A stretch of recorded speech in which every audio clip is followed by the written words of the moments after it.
بسم الله الرحمن الرحيم. السلام عليكم ورحمة الله وبركاته. الحمد لله رب العالمين، نحمده ونستعينه ونستهديه ونستغفره، ونعوذ بالله من شرور أنفسنا ومن سيئات أعمالنا. من يهده الله فلا مضل له، ومن يضلله فلا هادي له. أشهد أن لا إله إلا الله، وأشهد أن محمدا عبد الله ورسوله. اللهم صل على سيدنا محمد وعلى آله وأصحابه أجمعين. سبحانك لا علم لنا إلا ما علمتنا إنك أنت العليم الحكيم. نوينا التعلم والتعليم والتذكر والتذكير والنفع والانتفاع والإفادة والاستفادة، والحث على تمسك بكتاب الله وسنة رسول الله صلى الله عليه وسلم، والدعاء إلى الهدى والدلالة على الخير، ابتغاء وجه الله ومرضاته وقربه وصمابه.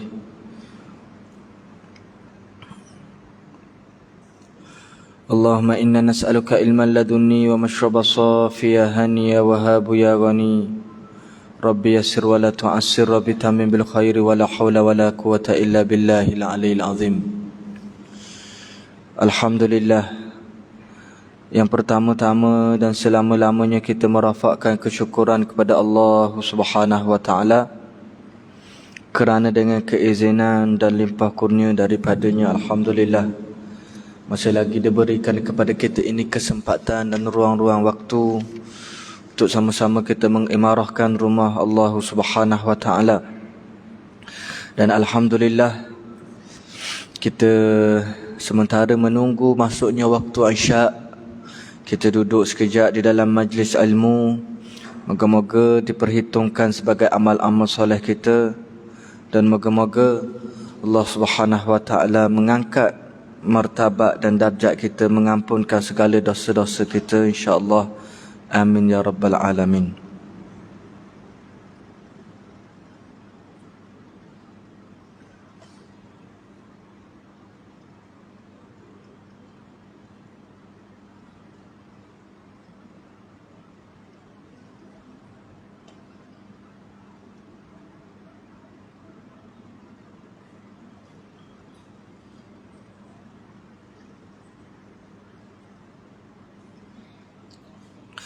Muslimin muslimat yang dirahmati Allah, kita menyambung pada kitab kita Tanbihul Ghafilin karangan Al-Imam Abu Al-Layth As-Samarqandi. Kita masih pada menyatakan bab larangan berdusta, iaitulah pada kisah, kalau siapa yang masih ingat, dalam satu hadis yang diriwayatkan oleh Samurah bin Jundub radhiyallahu taala anhu,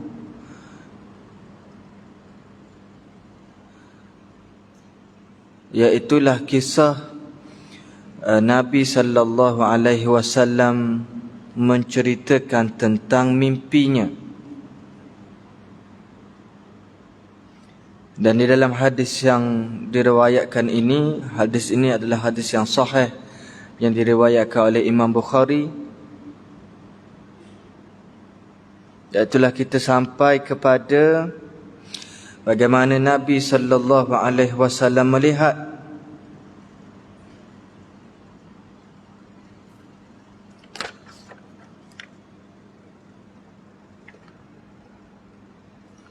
orang yang bercampur lelaki dan perempuan di dalam dapur api.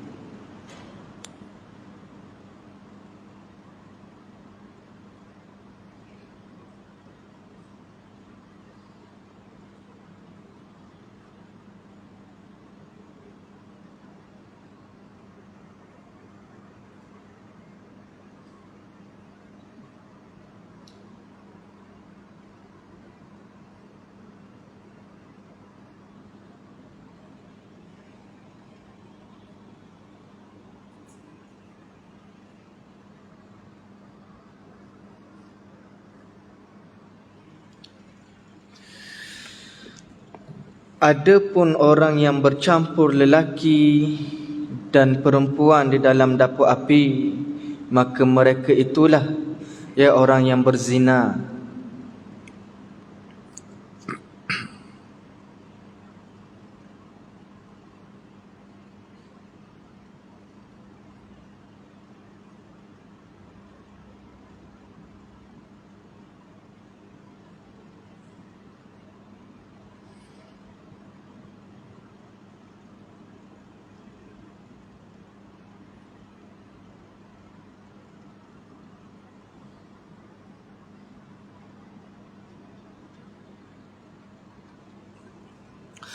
Wa amma alladhi ra'aitahu mithla at-tannuri fa innahum az-zunatu waz-zawani. Ya, orang yang Nabi sallallahu alaihi wasallam melihat orang yang bercampur di dalam dapur api itu lelaki dan perempuan, itulah penzina lelaki dan penzina perempuan.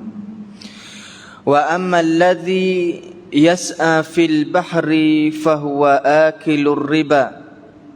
Adapun orang yang berenang di dalam sungai ataupun di dalam lautan darah itu, mereka itulah pemakan riba. Wa amma alladhi yas'a hawlan nari fa innahu maliku khazinun nari ay jahannam. Dan adapun yang Nabi sallallahu alaihi wasallam melihat orang yang dikelilingi api itu, itulah malaikat Malik yang penjaga neraka. Wa amma ar-rajulut tawil, adapun lelaki yang tinggi, allazi ra'aitahu fir raudati, yang Nabi sallallahu alaihi wasallam melihat di dalam taman ataupun di dalam kebun syurga, fa innahu Ibrahim alaihi salam. Sesungguhnya dialah Nabi Allah Ibrahim alaihi salam. Wa ammal wildani alladhina hawlahu fa kullu mauludin wulida 'alal fitrah. Dan adapun anak-anak kecil di keliling Nabi Ibrahim itu, itulah kanak-kanak yang mati kecil di dalam fitrah, yang matinya di waktu kecil, waktu kanak-kanak di dalam fitrah. Wa amma ad-daru allati dakhalta awwalan fadaru ammatil mu'minin. Adapun rumah ataupun mahligai yang pertama yang Nabi sallallahu alaihi wasallam masuk, yang diperbuat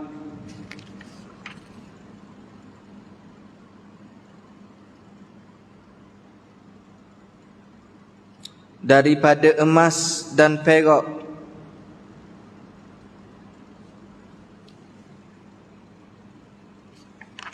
maka itulah rumah untuk orang-orang awam dari kalangan orang yang beriman. Maknanya mahligai, istana kepada orang yang beriman ini, hak paling komar sekali itu daripada emas dan perak dah. Itu untuk orang awam dari kalangan orang yang beriman. Wa amma ad-darul ukhra fadarus syuhada.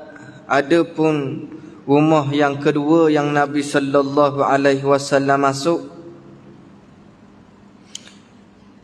ke dalam bangunan yang lebih indah dan lebih baik, ke bangunan yang putih bagaikan kaca, itulah mahliganya untuk orang-orang yang mati syahid. Kata Nabi sallallahu alaihi wasallam menceritakan tentang peristiwa mimpinya itu.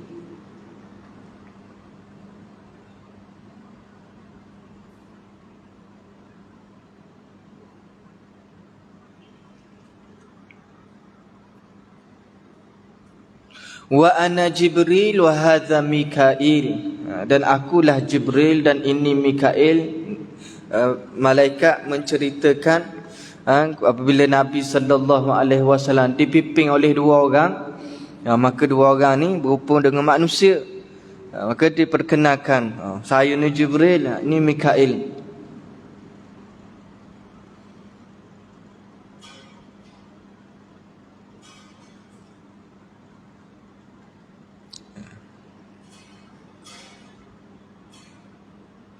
Faqala, ya.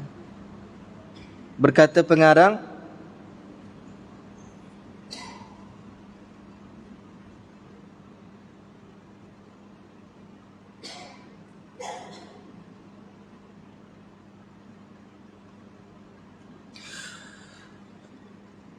faqala rajulun, ya, maka bertanya seorang lelaki, wa auladul musyrikin, bagaimanakah dengan anak-anak orang musyrik?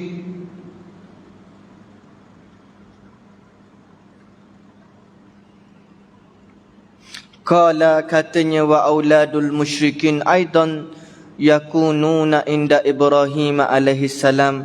Kata Nabi sallallahu alaihi wasallam, adapun anak dari kalangan orang-orang musyrikin ini pun bersama-sama dengan Nabi Allah Ibrahim alaihi salam.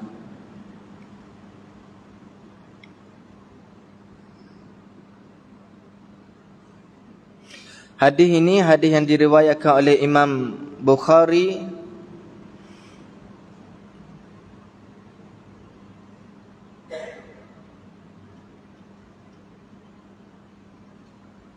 dalam kitabnya, dalam bab fit ta'bir, ya, takbir mimpi, bab takbirur ru'ya ba'da salati subuh. Baginda Nabi sallallahu alaihi wasallam menakbirkan mimpi selepas pada solat subuh, ya. Saya telah ceritakan pada ketika itu, pada hari itu Nabi sallallahu alaihi wasallam di antara kebiasaannya, setelah baginda sallallahu alaihi wasallam selesai solat subuh, setelah wirid, setelah doa, maka Nabi pun paling tanya sahabat, ada tak mimpi apa-apa, ya. Maka begitulah, ya, di antaranya banyak hadis-hadis Nabi sallallahu alaihi wasallam yang diriwayatkan oleh Imam Bukhari dan juga imam-imam hadisin berkenaan dengan mimpi baginda Nabi sallallahu alaihi wasallam. Wa qad jaa fi auladil musyrikin akhbarun mukhtalifah. Adapun dari kalangan anak-anak orang kafir itu, orang musyrik itu, ada bermacam-macam pendapat. Ya. Qala ba'duhum yakununa khadaman li ahli jannah. Setengahnya berpendapat kanak-kanak ini akan menjadi pelayan-pelayan kepada ahli syurga. Wa ba'duhum min ahli nar, ada yang mengatakan kanak-kanak ini pun tetap menjadi ahli neraka. Wallahu ta'ala alam.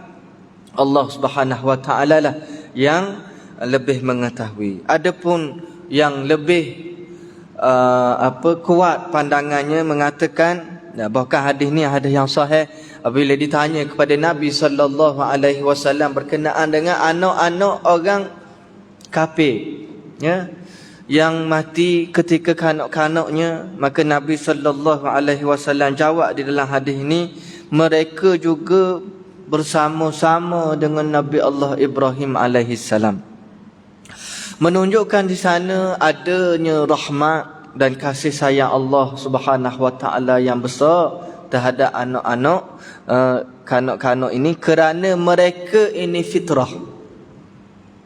Nabi sallallahu alaihi wasallam bersabda, mafhumnya tiap-tiap anak dia lahir di dalam keadaan fitrah.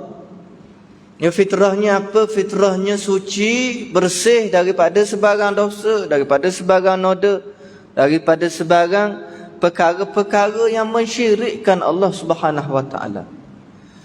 Kemudian kedua, ibu bapanya lah yang menjadikannya Yahudi ataupun Majusi ataupun Nasrani. Kama qala Nabi sallallahu alaihi wasallam. Ya, maka di atas kedua ibu bapa inilah yang mencorakkannya, akhirnya budak ni dia jadi apa? Dia jadi Kristian. Dia jadi orang agama Yahudi. Dia jadi agama Majusi. Kalau learning ni banyak hasil daripada didikan mak ayah yang merosakkan anak-anaknya. Ya, yang merosakkan anak-anaknya. Maka di atas tanggungan kedua ibu bapa inilah ditanggungnya terhadap kanak-kanak ini. Jadi budak ni kalaulah dia mati dalam keadaan yang dia ni masih belum akil balik, dan setengah pendapat kata kalau dia telah mumayyiz, maksud pada mumayyiz ni telah tahu untuk membezakan di antara yang benar dan yang salah, yang hak dan yang batil, maka walaupun dia tak balik lagi sebab dia tahu dah, maka setengah ulama kata dia tetap juga masuk neraka, na'uzubillah. Wallahu a'lam. Tapi pendapat yang lebih kuat, pendapat yang lebih masyhur mengatakan kanak-kanak sebelum akhir baliknya dia tetap masuk syurga, bahkan menjadi pelayan di antara pelayan-pelayan syurga. Maka dia ada di antaranya satu akidah yang salah, bagaimana mereka percaya budak-budak yang baru lahir ni dia menanggung dosa. Ni akidah orang Nasrani, akidah orang Kristian. Dia kata budak-budak baby ni beranak dah, dosa lalu dah. Dia panggil dosa warisan. Ya, dosa warisan. Waris daripada siapa dosa ni? Waris daripada Tok Adam dulu. Kesalahan ataupun kesilapan yang dibuat oleh Nabi Allah Adam alaihi salam memakan buah yang dilarang oleh Allah Subhanahu wa taala, maka orang Kristian ni percaya dosa hak Tok Adam buat dulu sampai ke anak cucu dia tanggung. Maka tiap-tiap kali baby beranak kot, dosa selalu dah.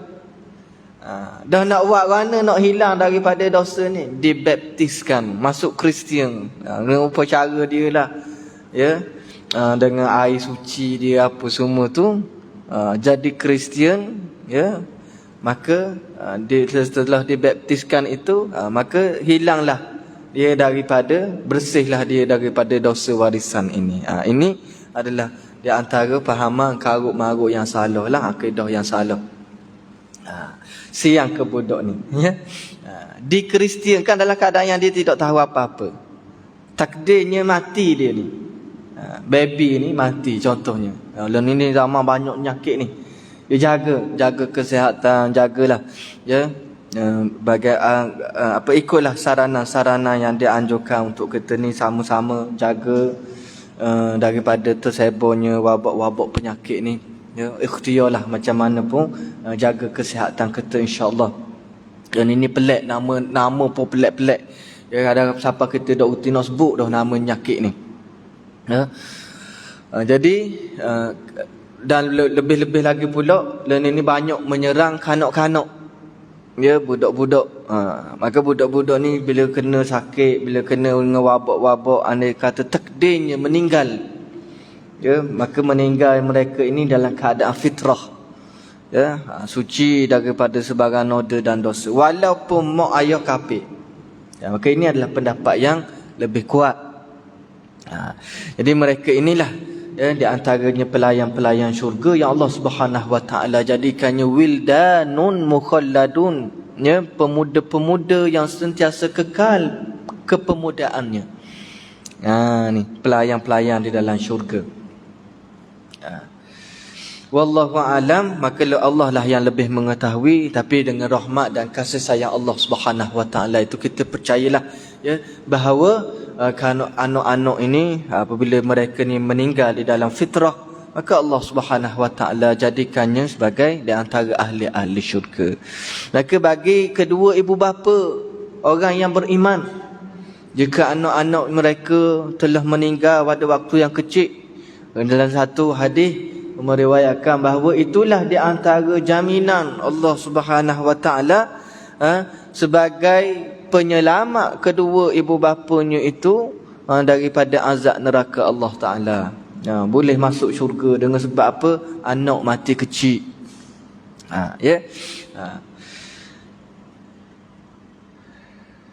Haddatsana Abu Ja'far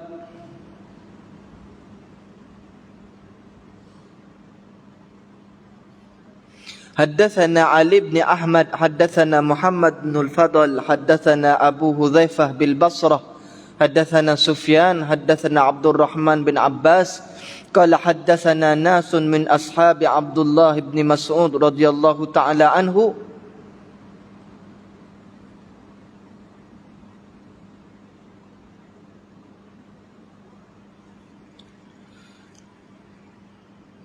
أنه قال أصدق الحديث كلام الله وأشرف الحديث ذكر الله وشر العمى عمى القلب وما قل وكفى خير مما كثر وألحى وشر الندامة ندامة يوم القيامة وخير الغنى غنى النفس وخير الزاد التقوى والخمر جماع الإثم والنساء حبائل الشيطان والشباب شعبة من الجنون وشر المكاسب الربا وأعظم الخطايا اللسان الكذب.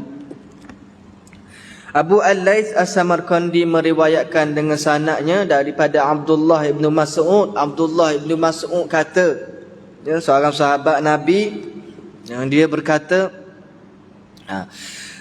perkataan yang paling benar sekali adalah kalamullah.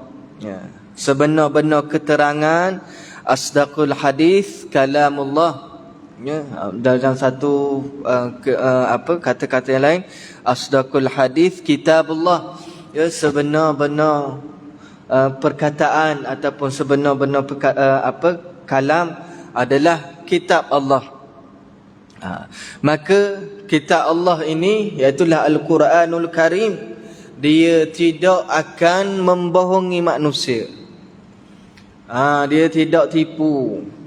Dia tidaklah dusta. Dia bukanlah satu perkhabaran yang dusta. Dan kalam Allah ini dia adalah relevan sepanjang zaman sehinggalah berlakunya kiamat. Apa yang Allah Subhanahu wa taala turunkan kepada Nabi kita Muhammad sallallahu alaihi wasallam lebih kurang 1400 tahun lebih dulu, ya, hampir 1500 tahun lebih dah, hampir 1500 tahun dah. Ya, apa yang turun, wahyu yang turun kepada Nabi kita Muhammad sallallahu alaihi wasallam, dia sentiasa sesuai sepanjang zaman. Tidak perlu ditokok tambah, tidak perlu diubah-ubah mengikut kesesuaian manusia ikut zaman dia, tak perlu. Inilah apa hebatnya di antara mukjizat kalamullah yang Allah Subhanahu wa taala turunkan kepada Nabi kita Muhammad sallallahu alaihi wa ala alihi wasallam. Dan kata Abdullah ibn Mas'ud lagi, wa asyraful hadis zikrullah, semulia-mulia perkataan ialah zikrullah, ingat kepada Allah. Ya, maka lafaz zikrullah ini, ingat Allah ni, maka banyak. Zikir adalah sebut dan ingat. Ingat, ya, zikir dia ni sebut, sambil kita sebut tu dan kita ingat. Maka ulama dia mendefinisikan dengan zikrullah ni dengan luas. Sama ada kita nak sebut nama Allah, ataupun kita nak sebut nama, kalau kita nak sebut dengan lafzul jalalah saja, Allah boleh. Ya, ataupun kita nak sebut dengan ya Allah, kita panggil ya Allah, ya Allah, ya Allah, boleh, tidak ada apa-apa masalah. Ataupun dengan sebarang nama-nama Asmaul Husna, di atas saranan dan perintah Allah Subhanahu wa taala sendiri di dalam Al-Quran, supaya kita banyak sebut dan banyak zikir, ingat kepada Allah Subhanahu wa taala sebanyak-banyaknya. Maka tak timbullah isu baru-baru ni, ada orang kata tak boleh kita zikir ya Latif, tak boleh kita zikir ya Allah, tak boleh kita zikir ya Rahman, ya Rahim. Dia kata tak boleh. Ini orang salah faham. Ya, itu salah faham. Kerana apa? Lebih-lebih lagi pula dia kata zikir ni doa, dia kata. Zikir bukan doa, zikir ni ingat, sebut ingat. Ya. Doa tu doa permintaan kita kepada Allah Subhanahu Wa Taala, itu doa permohonan. Dia bila dia kata zikir tu doa tu salah lah. Ya, apa zikir sebut ingat. Ya, maka kita sebut, kita nak ingat, ingat sebutlah dengan apa jua nama-nama Allah, apa jua dengan Asmaul Husna, boleh, itu diharuskan. Ya.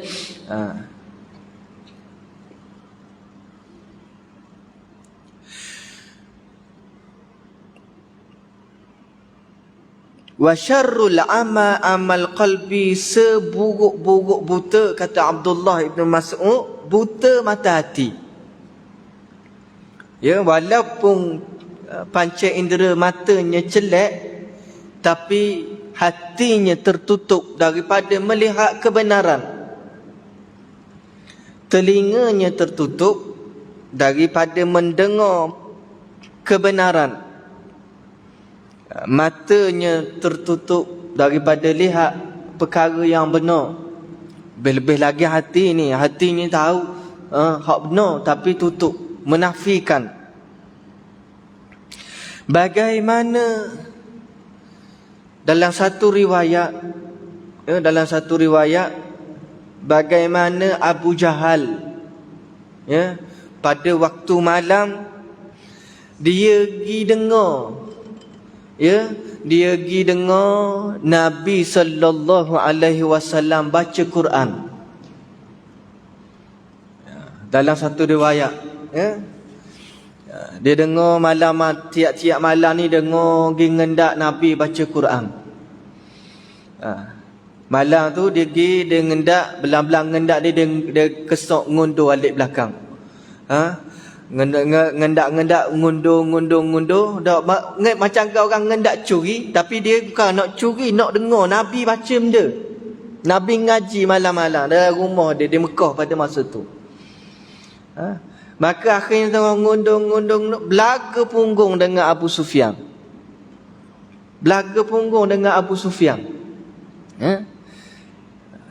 Abu Jahal tanya Abu Sufyan, muat apa benda ni?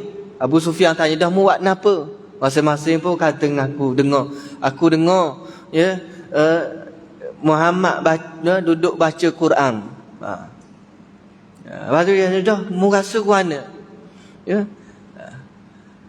Dia kata, Abu Jahal ni kata, betul lah. Benda hak dia baca, benda hak turun pada dia tu betul belaka. Dia memperakui. Ya.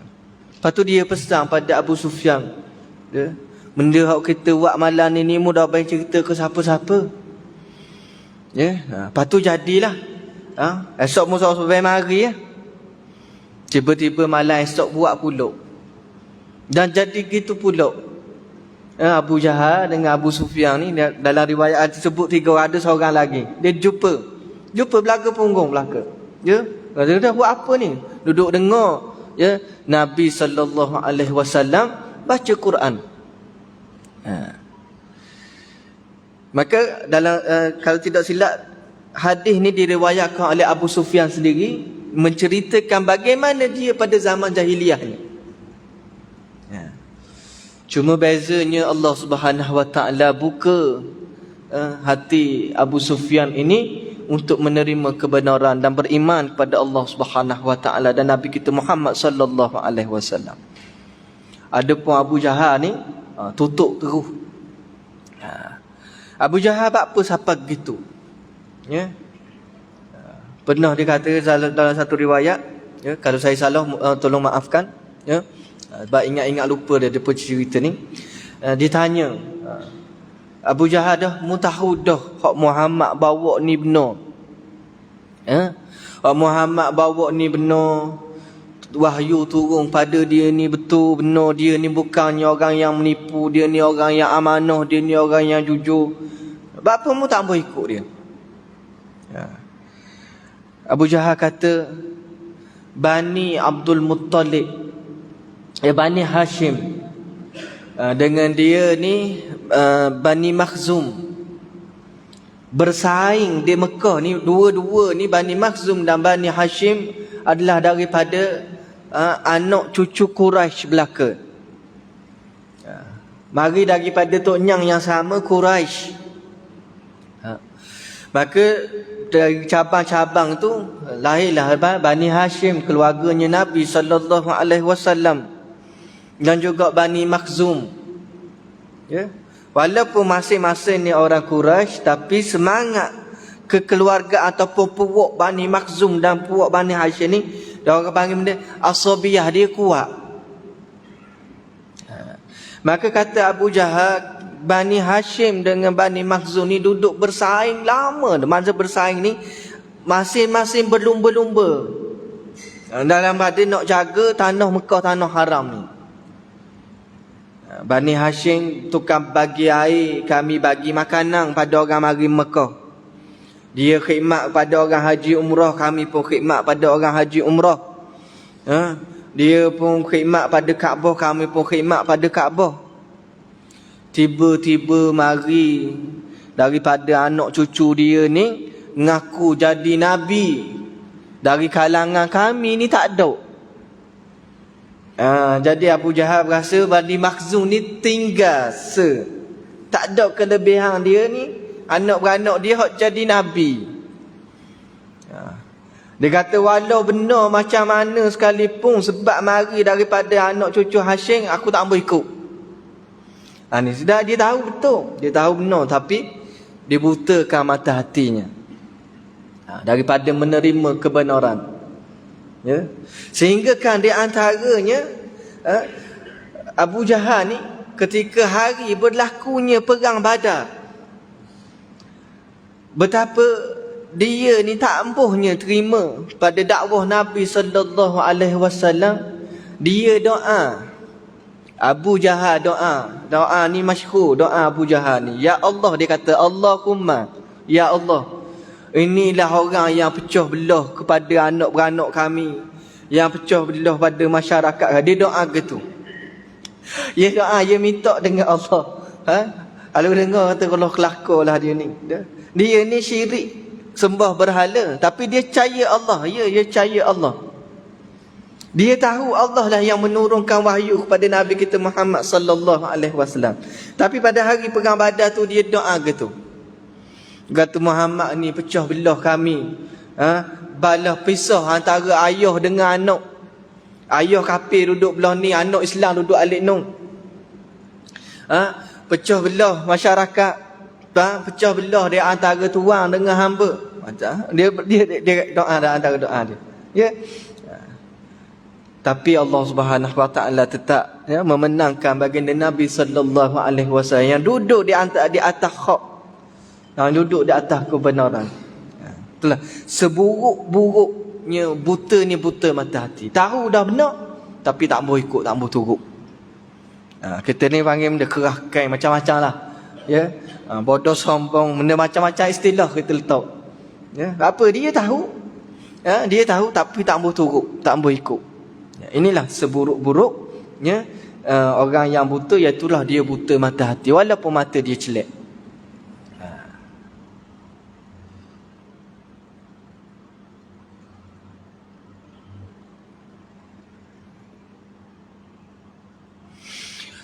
Wa ma qalla wa kafa khair, apa yang sedikit tetapi cukup itulah lebih baik.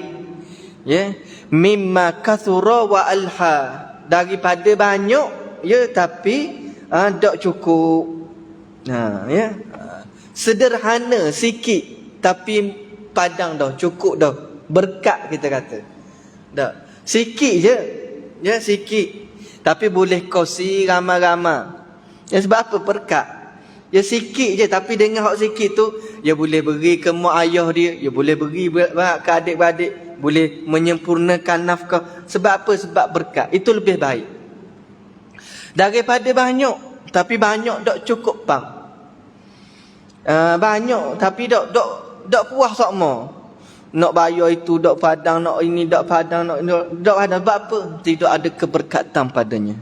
Maka kata Abdullah bin Mas'ud, ya, Sikit yang sikit, walaupun sikit tapi ada kecukupannya di situ, itulah lebih baik daripada banyak tapi banyak tak cukup semua tamak nak hak orang, rasa tak puas, ya. Ini wa syarrun nadamati nadamatu yaumil qiyamah, seburuk-buruk penyesalan pada hari kiamat. Hari kiamat masa tu nyesal, ya, nyesal macam-macam nyesal pada hari kiamat, maka itu tidak berguna lagi dah. Bahkan di antara hari nama-namanya hari kiamat, yaumun nadamah, hari orang nyesal. Dan nyesal ni nyesal semua orang, baik orang beriman, lebih-lebih lagi lah orang yang kufur kepada Allah Subhanahu wa taala. Orang yang beriman dia nyesal apa? Nyesal berasa ke tak cukup amal, berasa dia ruginya hari tu. Kalau tahulah banyaknya fadilat sedekah, aku tak beri RM1, nyesalnya beri. Dia beri ikhlas tapi sikit. Maka bila hari kiamat nampak hak dia beri sikit tu, dia lipat kali ganda. Kalau tahulah banyak gitu, dia lipat kali ganda, nescaya dia beri banyak lagi. Nyesalnya dak amal, nyesalnya dak buat itu, nyesalnya macam-macam penyesalan. Siapa dia ni? Orang beriman. Dia berasa tak cukup dengan amal-amalnya. Tapi seburuk-buruk penyesalan pada hari kiamat, inilah penyesalannya orang-orang yang kufur, orang yang ingkar kepada Allah Subhanahu wa taala. Sehingga minta nak balik, ya, nak buat amal soleh di antara amal-amal yang mereka tinggalkan, tak buat. Yang antaranya beriman pada Allah Subhanahu wa taala. Minta nak balik bapa, minta nak sedekah, minta nak balik, minta nak beriman semula, nak beriman, nak percaya dah.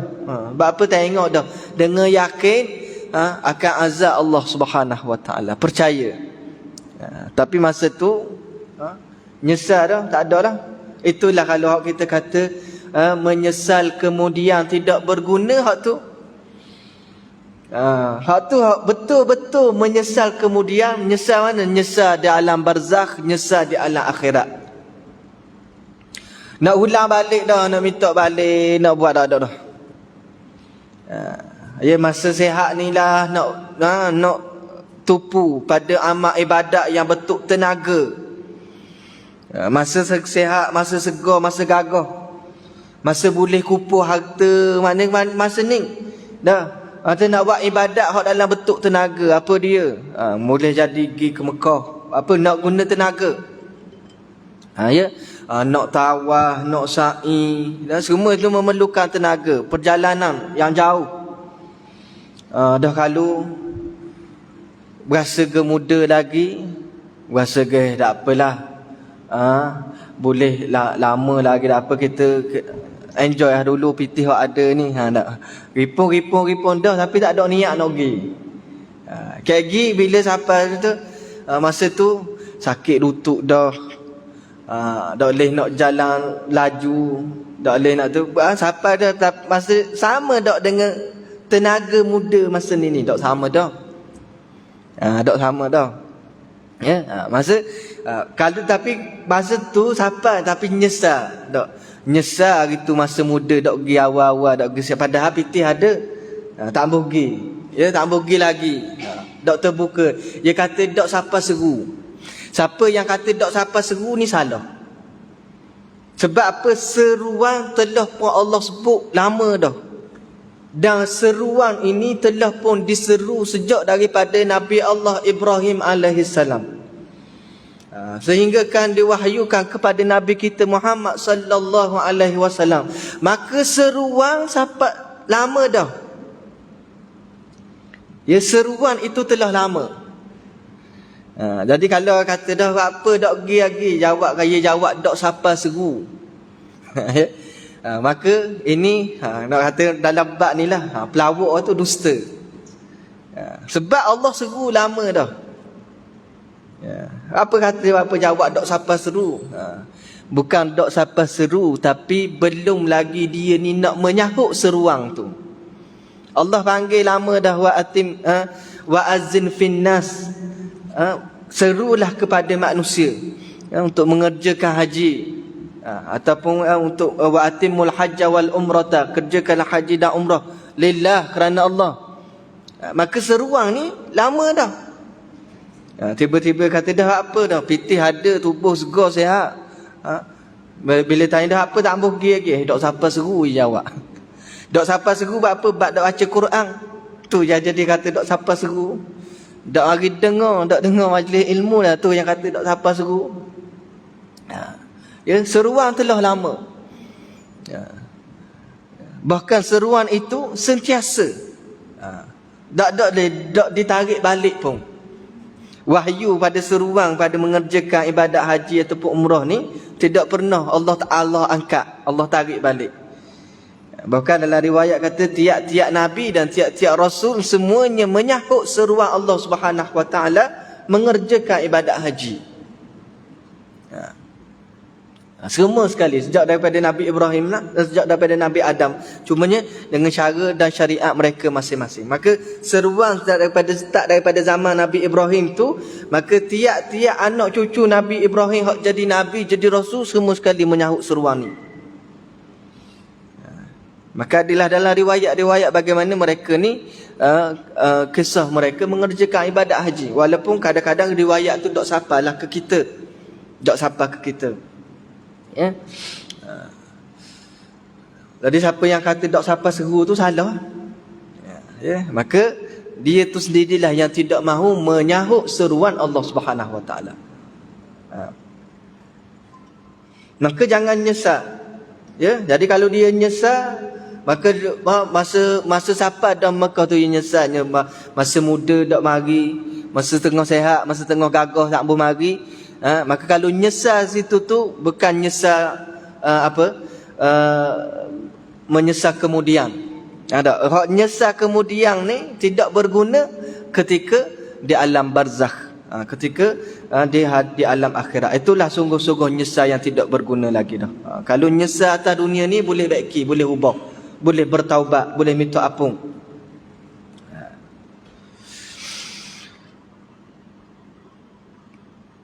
Wa khairul ghina ghinan nafsi, sebaik-baik kaya adalah kaya jiwa.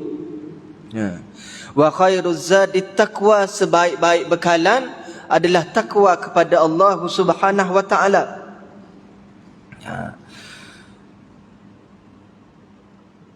Dan kata lagi Abdullah ibn Mas'ud, wal khamru jima'ul ithmi, arak itu menghimpunkan segala dosa-dosa. Asal daripada mabuk, maka buat macam-macam dosa, ya, dengan sebab mabuknya. Wan nisa'u habailus syaitan, dan wanita itu adalah habail, perangkap ataupun tipu daya syaitan.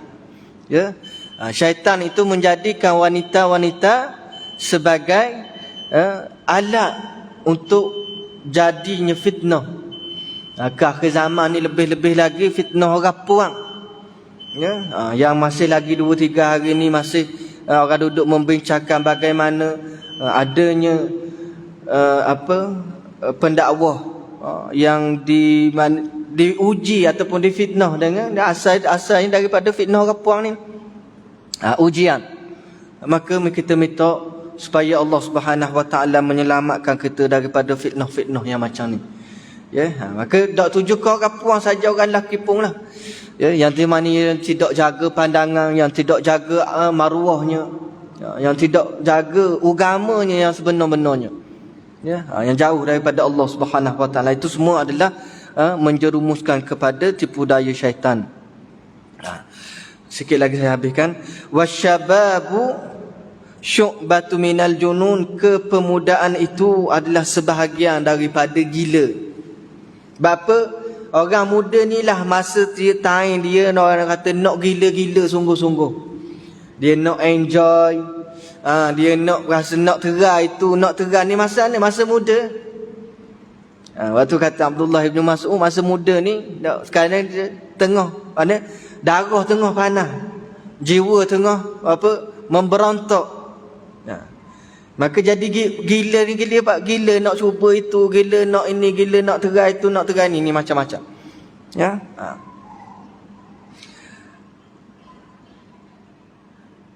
Wa syarrul makasibir riba, seburuk-buruk hasil adalah riba.